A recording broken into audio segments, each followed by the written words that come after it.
My family has always had these strange encounters with skinwalkers for as long as I can remember, but this one is the most chilling. A little context beforehand.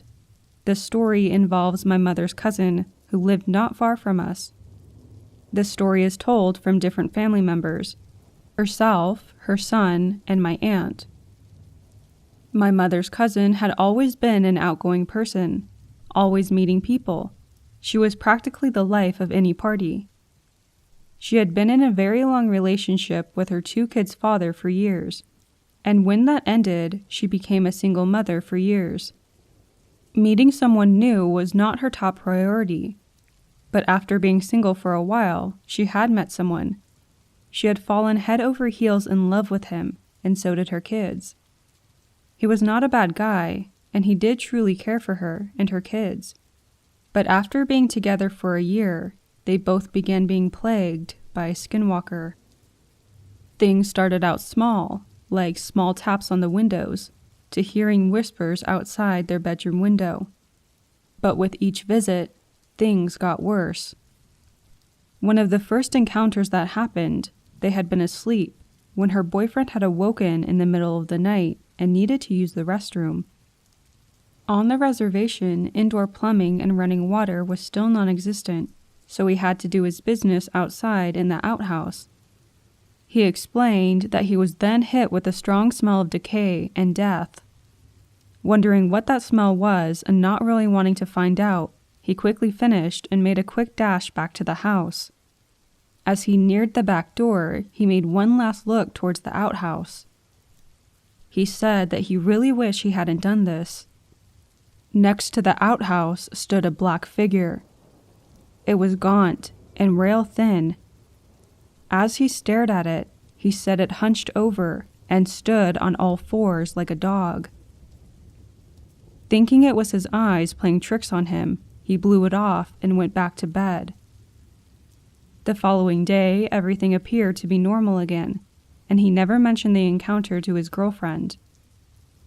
Weeks went by, and gradually, the skinwalker visits became more intense. The next encounter was more frightening. My mother's cousin had explained that they were all outside the house enjoying the night. They had been smoking cigarettes and talking. It was getting late, and she decided that she was going to bed. Her boyfriend told her he would be in shortly after, that he wanted to have one more cigarette before bed. As she was getting ready for bed, her boyfriend had come running through the door, pale and visibly shaken. Startled by his appearance, she asked him what was wrong. After he had calmed down, he told her that as he was finishing the last of his cigarette, he heard a scratch on the roof of the house. Thinking it was one of the cats that had gotten stuck up there, he walked a few steps backwards to see if he could see the cat on the roof. Only instead, he saw a black figure sitting on top of the roof. Its face painted black and white, and some kind of animal skin on top of its head. Frightened, he ran back inside. Normally, with an encounter, traditional beliefs say that it's best to contact a shaman and have a ceremony done. But because her boyfriend was an outsider, he never believed in our traditional beliefs and refused to take part in any of it. Again, things went on. Whenever she visited family, she appeared in distress and didn't know how to handle the situation. Things again increased in severity. This encounter happened maybe 1 or 2 months after the initial encounter and was told to us by her eldest son. He said that his mother was out running a quick errand for a family friend, while him, his younger brother, and his mother's boyfriend stayed home. He said that they had just finished watching a movie. Her boyfriend had gone back to their room, while he and his brother went back to their room to play some video games. Maybe 15 minutes had passed when he heard his mother's boyfriend scream. Startled, he quickly got up and ran to their room, her boyfriend quickly running past him and running out the door. Stepping outside, he called out for him for a few minutes, and he finally came slowly walking around the corner of the house. His face looked shocked with fear. He walked quietly past him and back into the house. Sitting down on the couch across from him, he asked him what the hell happened. Taking a few deep breaths, he answered. He had been sitting on the bed, about to get ready for bed, when he heard whispers and taps on the window behind him.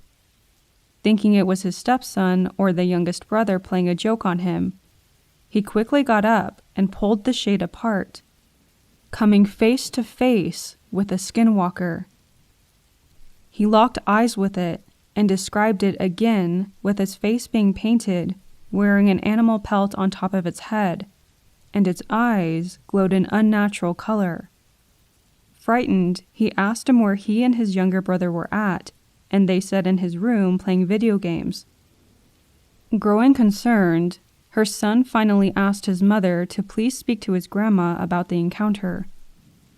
Not really sure what to do, she finally relented and went against her boyfriend's wishes and sought spiritual help from a shaman. Afterwards, things seemed to get better and the encounter stopped, and everything seemed to get back on track for them. But skip ahead several months later. That's when the most terrifying incident happened. This part of the story was told to us by my aunt after she made a visit to her. After my mother's cousin had visited the shaman, things seemed to get better, and they had not experienced anything from the Skinwalker for some time. But one night, things went from bad to worse. They had been up for a while, talking and laughing, feeling things had gotten better. She had decided it was time for bed, but her boyfriend wanted to finish up the last of his cigarette. Unbeknownst to her, something was happening outside as she lay in her bed. Her boyfriend had finally come back inside and had gotten in bed. They had both been asleep for a few hours. She was then awoken with her boyfriend on top of her, strangling her. Terrified, she screamed. Her 2 kids had come in, only to see him still choking and punching her. Quickly, her 2 boys pushed him off her. She grabbed her kids and ran to the door. Turning back, they said that they saw him kneeling on the floor in a daze and wondering what was going on. Once he realized what happened, he quickly got up and ran out of the house. Still in shock, they ran 100 yards to her parents' house and quickly called the police. Within an hour, they had arrived and began searching for the boyfriend to make sure he hadn't disappeared or hurt himself. They finally found him, but I don't remember where. It had been a few weeks when we learned what happened to her from my aunt. We learned that he had been sent to jail for the assault and served some serious jail time. We also learned that she had been helped through a spiritual healer, and according to him, on the night of the attack, when he wanted to finish his smoke, he had been confronted by a Skinwalker. He said that the Skinwalker wanted him to harm her and then harm himself, but during the attack, something had happened, and he was unable to do it. This story still sends chills down my spine as to what could have happened. Luckily, she survived, and as of today, she's happily married and has expanded her family.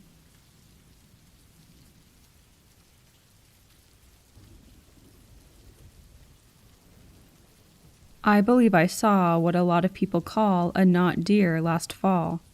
I figured this as good as a place as any to post, since I see the term not deer tied in with Skinwalkers and other similar creatures pretty often. There isn't a lot to this story, but it stuck with me, and every time I think about it, I feel really uneasy. I live in Colorado, in a mountain town south of Denver. I live off a winding back road through a valley. One side of the road is right against a rock, steep like a wall in some places and more sloping in others, and the other side kind of drops off into the valley. Also might be worth noting that the mountain on the other side of the valley is a huge burn site with nothing but skeleton trees. I've heard a couple of stories that have taken place near burn sites, so maybe there's some correlation. This was probably around late August, early September. I was driving home late, probably around 1 a.m. I know the road and all of the curves pretty well, so I was going at pretty decent speed. I wasn't being as actively aware of my surroundings as I should have been, especially since deer and elk are pretty common here. Anyway, I was coming up on the last curve before my street, and I saw a deer standing at the side of the road on the side with the rock face. This deer was standing completely still, facing the rock wall. That in itself doesn't sound too strange, I know, but there was just something unnatural in its stillness, and the fact that it was staring straight into the rock, nowhere it could go, was odd. But what has stuck with me is the feeling I immediately got upon seeing it. Just an ungodly pit in my stomach. It felt like my heart stopped. And this wasn't the, oh crap, the deer on the side of the road surprised me kind of stomach pit. This was an absolute feeling of dread. It also seemed like there was just something off about the deer. For the life of me, I can't picture it in my head or pinpoint what it was, but something proportion-wise was wrong. Like maybe its legs were a little too long, or its torso was stretched out. I'm not sure. I didn't have time to react. I just kept driving. As I rounded the curve, I literally could not take my eyes off the rearview mirror. And the thing didn't move at all. Not a flinch. Nothing. Just stone still. Even after it was behind the curve and I couldn't see it anymore, I still couldn't peel my eyes off the rear view.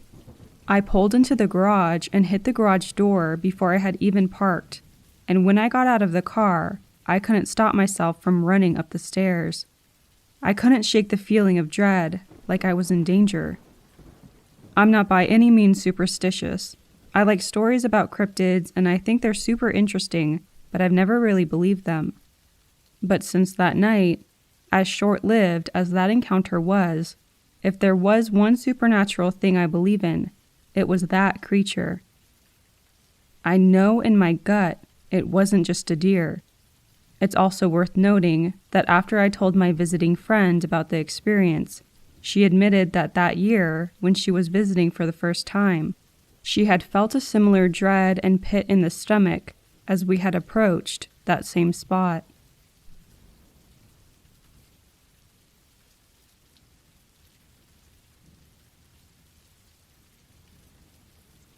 My aunt worked for a public service company in our small town in New Mexico that helped people that were in the streets who were homeless or in need of a place to stay.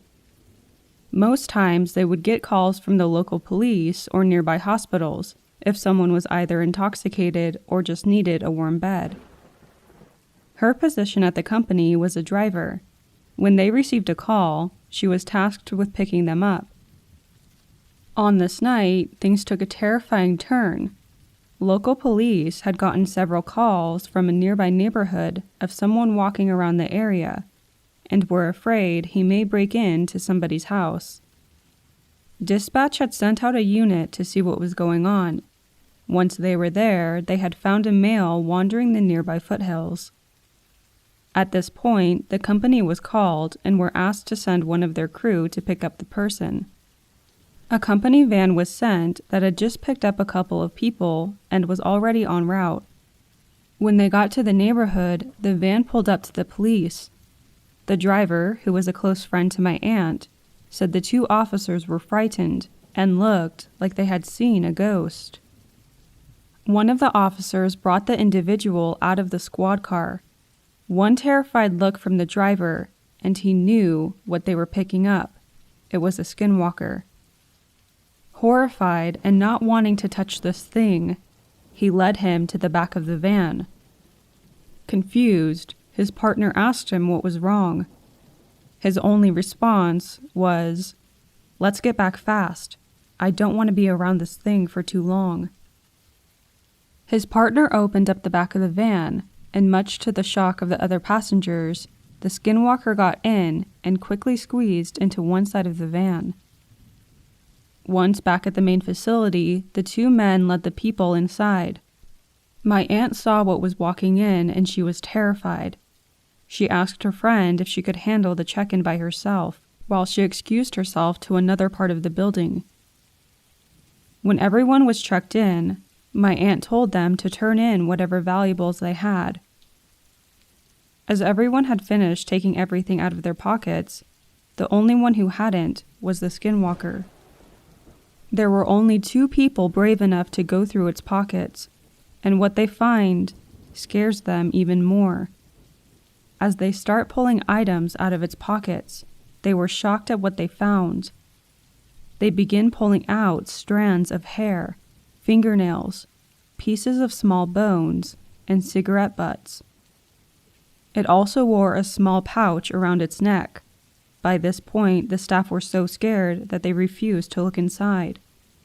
They all decide to let it leave. She explained as it walked out, they quickly locked the doors and stayed inside until the morning. The following day, as they let out many of the people who stayed the night, many of them told the staff that they heard knocks on the windows and eerie whispers through the night, many refusing to look out the window.